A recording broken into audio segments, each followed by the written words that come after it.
We'll begin with TML-sponsored legislation.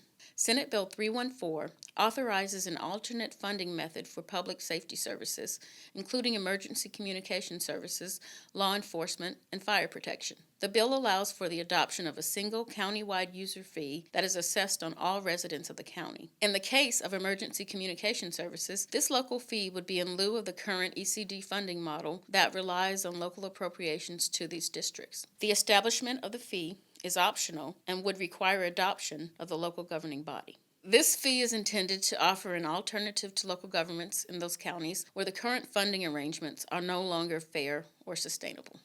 Next, Senate Bill 149 proposes to bring provisions of the existing Competitive Wireless Broadband Investment, Deployment, and Safety Act, adopted by the Tennessee General Assembly in 2018, into alignment with the more expansive authority afforded under federal law. This expanded authority granted through an FCC federal order gives greater control to local governments with regard to physical characteristics and placement of small cell wireless facilities, as well as allowable fees to offset costs associated with the application process.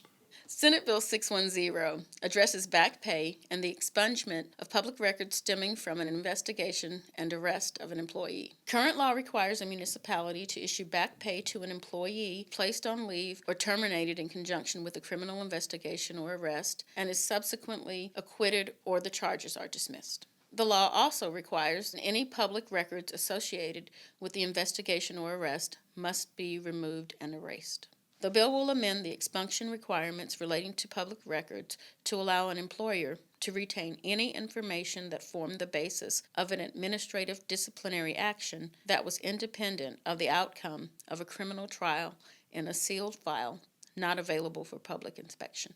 The information would still be available to the employer in the event of a subsequent lawsuit or if the employee seeks reemployment in the future. Senate Bill 538 is a result of extensive discussions with the State Comptroller's Office and aims to correct the inequity between the Certified Municipal Finance Officer program and the Certified County Finance Officer program for county government. The bill makes candidates for CMFO certification eligible to receive, subject to available funding, a $1,000 stipend upon successful completion of all required CMFO examinations, and reimbursement for travel and meal expenses while taking courses required by the CMFO curriculum, just as current law allows the candidates for the County Finance Officer program. In addition to these new initiatives, TML will continue to educate members of the General Assembly regarding several standing priorities and to work toward future enactment of legislation addressing these issues. We will continue to work to keep the inequity created by the actions taken in 2002 to eliminate the state's budget shortfall in the forefront of the minds of the governor and state leaders. First, there is the restoration of the historical sharing relationship that existed between the state and cities with respect to state-shared sales tax. We will continue to advocate for cities to receive a share of all state sales tax revenues designated for the state's general fund, as was the case prior to 2002. We will also continue to push for an increase in the amount of the purchase price of a single item that is subject to the local option sales tax.